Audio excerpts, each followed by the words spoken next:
कंडाळ आहेत पोरपोरी, कंडाळ आहे जग. कंडाळ आहेत पोरपोरी, कंडाळ आहे जग. उचल धनुष्य, लाव बार आणि यांच्या ढुंगणात घालून बघ. मित्रांनो, 20-22 वर्षाचे पोरपोरी आहेत आणि याचा कंठ इतका उतू चाललाय का एखाद्या साध्या भोळ्या माणसाला जीव मारून टाकायला मागं पुढं पाहिलं तरी हे पोरग खलास केलं या पोरीनं, या कुत्रीनं. आता कुत्री म्हणणं म्हणजे कुत्रीचा अपमान करणं, कारण कुत्रा असते वफादार. या फोगणीच्या पोरीनं या पोराला खलास केलं, मारून टाकलं, मारून. हिच्या सोबतीला कोण होतं? तिचं धडगं चेतन चौधरी. ह्याच्या आपलं फॅमिली चॅनल असल्यामुळे सेवा देता येत नाही. आणि आज म्हणजे इच्छा तर अशी व्हायली का या चष्माकडून बोटं घालावं त्याच्या डोळ्यात, पण ही स्क्रीन खराब व्हायची, त्यामुळे तसं आपण करू शकत नाही. पण बुटलीच्या चेतन चौधरी ही काय म्हणली, हिचं काय नाव, सिया गोयल, आणि हे केतन अग्रवाल. आता तुम्ही सगळीकडे बातम्या फितम्यामध्ये पाहत असालच. बिचारा पोरग विदेशात शिकून इकडं आलं. बाप करोडपती बिझनेसमॅन. म्हणलं आता बापाचा बिझनेस सांभाळतो. बाप आहे खुश, पोरगा आले बिझनेस सांभाळ. आणि आले तर समजा मग त्याचं डायरेक्ट लग्न टाकलं ठरवून. काहून आता विदेशात गेलं, पण याला करायचं काय होतं, अरेंज मॅरेज. म्हणजे पोरावर चांगले होते संस्कार का बा अरेंज मॅरेज करा, लव फ्यूच्या फंद्यामध्ये नका. ओके म्हणलं, डन म्हणलं. एक मध्यस्थी पाहिला, मध्यस्थीनं स्थळ आणलं या फालतू पोरीचं, फोकणीचं. आणि हिचा बाप म्हणला मध्यस्थीच्या या नक्की करून टाका बा. आता हिच्या बापाला हिचे रंग आहेत तर माहीत कशी आहे, काय आहे आपली पोरगी. प्रत्येक मायबापाला असतीच माहीत की आपली पोरगी कशी आहे. आता हिचं वय वर्ष 20. आता तुम्ही मला सांगा, गावाकडचे सुद्धा 20व्या वर्षी आजकाल लग्न लावून झालेत. 21, 22, 23चं वाट पाहिलं तर. पण हिच्या बापाने 20व्या वर्षीच लावून टाकले. काहून? कारण त्याला माहिती आहे हिला जर समजा जास्त दिवस मोकळं ठेवलं तर आपली पोरगी गाव हुंगून येईल. म्हणून हिचा बाप म्हणला की ही दुसऱ्याच्या गोठ्यात असलेली बरी, यानं गोठा पाहायला चांगला श्रीमंत. कारण किती फालतू असली तरी पोरगी आहे, बापाला वाटते की पोरगी चांगल्या घरात जावं म्हणून. त्यामुळं हिनं पटकन त्यानं जुळवून टाकलं लग्न. आता लग्न जुळवलं, मध्यस्थी होता. मध्यस्थी म्हणला म्हणून याच्या बापानं काही लय म्हणजे चेक केलं नाही का ही पोरगी खरंच कशी आहे, काय बॅकग्राऊंड चेक काही केलं नाही. मध्यस्थीवर विश्वास ठेवला. म्हणजे एकंदरीत सगळं त्याचं व्यवस्थित ओके चालू होतं. आता व्यवस्थित ओके चालू असताना हे यायचं समजा याला असं वाटू लागलं का बा सगळं व्यवस्थित चालू आहे केतन अग्रवालला. पण ही 12 रंगाची, 12 गावचं पाणी पेलेली, ही कहाची शांत बस. आता 12 गावचं पाणी पेलेली पोरगी असल्यावर ती गप बसणार आहे का? वरवर तर सगळं ती याला असं दाखवू लागली का बापा लयच प्रेम आहे. हे बी स्वप्न रंगवत बसलं होतं की बा लग्नानंतर असं करू तसं करू. अहो 17-18 कोटीचं तिथं लग्नाची प्लॅनिंग झाली ती जयपूरला. नोव्हेंबरमध्ये लग्न होणार होतं आणि पाहुणे सगळे युवायनानं होते तिकडं नेणार युवायनानं. पण सगळ्या स्वप्नांवर या फोकणीच्या पोरीनं पाणी ओतलं, पाणी घोडे लावले संसाराला. ह्याच्या आता याचा बाप याच्या चितेला अग्नी द्यायला. आता म्हणजे पोरानं बापाच्या चितेला अग्नी द्यावं का बापानं पोराच्या चितेला अग्नी द्यावं? पोराच्या चितेला बाप जर अग्नी देत असेल तर बापाच्या आयुष्यामध्ये त्याच्यापेक्षा वाईट गोष्ट दुसरी कोणतीच असू शकत नाही. आणि ती वाईट वेळ त्या बापावर आणली कोण? या फोकणीच्या पोरीनं. आणि तिचा ह्यो मित्र चेतन चौधरी बुटलीचा. म्हणजे अरे नाही तुला लग्न करायचं बाई तर सांग नाही आलं की मला नाही करायचं लग्न, मला दुसरं धगडं पाहिजे. मग त्या सांग हाय बा चालू झंगाट, मी त्या संग करते. पण नाही, बापाला माहीत असेल हिच्या. पण बापानं केली असेल बळजबरी. ती म्हणली ओके. आता हिनं याला सांगावं ना का मला तू पसंत नाही असं असं आहे. पण तिची काही हिंमत नाही म्हणत झाली. हिंमत नाही झाली सांगण्याची आणि काटा काढण्याची बरीच झाली बा हिंमत. एखाद्याच्या कानाखाली जर समजा मारावं म्हटलं तर आपली फाटती. आणि हे डायरेक्ट खलास करायला तर खाल्ला डायरेक्ट विषय.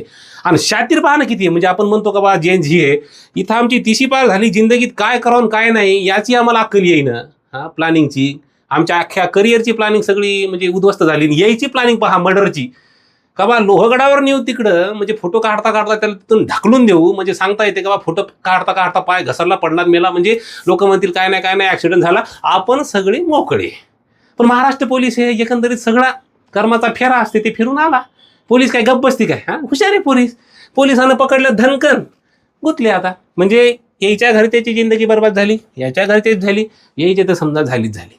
पण हिच्या घरच्या माणसाला जर समजा माहीत होतं तरी सुद्धा त्यानं लग्न लावून म्हणजे लग्न त्यानं ठरवलं याच्या संग, तर हिच्या घरचे आंधी आणले पाहिजे.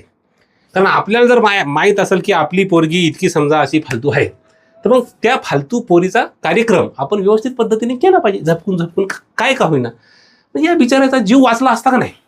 नाही, त्यानं तसं केलं नाही. तेल वाटलं का बा चांगल्या घरात जाईल, नंतर ती पाहत बसल.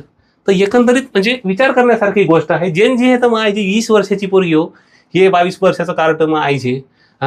चांगल्या म्हणजे पोराला मारून टाकलंय काय, म्हणजे त्याला काही भीती नाही राहिली काचीच काही नाही. तुम्ही जर त्याचा व्हिडिओ पाहता समजा, ते पोलीस स्टेशनमधून हे दोघं जण बाहेर यायले तर कॉन्फिडेंटली यायलेत बाहेर, म्हणजे एखाद्याचा मर्डर करून माय हे एवढ्या कॉन्फिडेंटली कोणी वागूच कसं शकतंय, चालूच कसं शकतंय, हे सगळ्यात मोठा मला प्रश्न पडलाय. अजिबात भीती नावाची गोष्ट राहिली नाही. आणि ह्या अशा जर घटना समजा वाढत असतील तर एकंदरीत म्हणजे धोक्याची घंटा आहे. आणि जे काही पोरं आता लग्नाच्या उंबरठ्यावर येतं, आपल्याकडे मॅक्झिमम लोक अरेंज मॅरेजच करतात, कारण लव्ह मॅरेजला आपल्या घरचे नाही म्हणतात. ते म्हणतात लव नको, अरेंज कर. अरेंजमध्ये तुझी जिंदगी बरबाद झाली तरी चालत, पण अरेंज कर. मग ते अरेंजच्या समजा याच्यामध्ये पडते तर फक्त आपण पोरीला प्रश्न विचारतो, चहा येतो का, हे येतं का, ते येतं का, शिक्षण काय झालं, चालून दाखव, नाव सांग. त्याच्यापेक्षा तिला म्हणायचं बाई थोडंसं बाजूलाच, तिच्या पाया पडा आणि तिला म्हणा का एखादं तू लफडं फिपडं असलं तर आताच सांग बाई. मी स्वतः म्हणतो की मला पोरगी पसंत नाही, पण पुन्हा येऊन माझ्या जिंदगीला घोडे लावू नको. वेगवेगळ्या पद्धतीनं घोडे लावण्याचा कार्यक्रम चाललेला आहे. आणि हिनं तर डायरेक्ट म्हणजे कहरच केला, खलासच करून टाकला. खलास करायली माझी तुम्ही, त्याची जिंदगी आहे. तुला नाही करायचं लग्न, नको करू ना बाई. हा तुमची तुम्ही.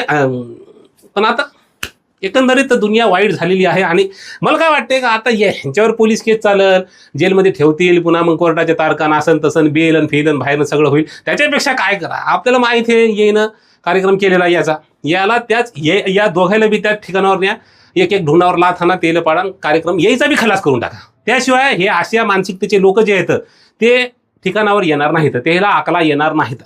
त्यामुळं आपली न्यायव्यवस्था सुद्धा अशी फास्ट झाली पाहिजे. घटना होतात आणि ते जे खटले वर्षानुवर्ष चालत राहतात, त्यामुळे त्याचं गांभीर्य बाकीच्या याला राहत नाही. तर हिच्या बापाकडे पैसा आहे, त्याच्या बापाकडे या फोकणीच्या आहे का नाही माहीत नाही, पण तरी ते आता त्याच्या पद्धतीनं पोरगी किती फालतू असली तरी तिला ते बाहेर आणण्याचा प्रयत्न करेलच बाप.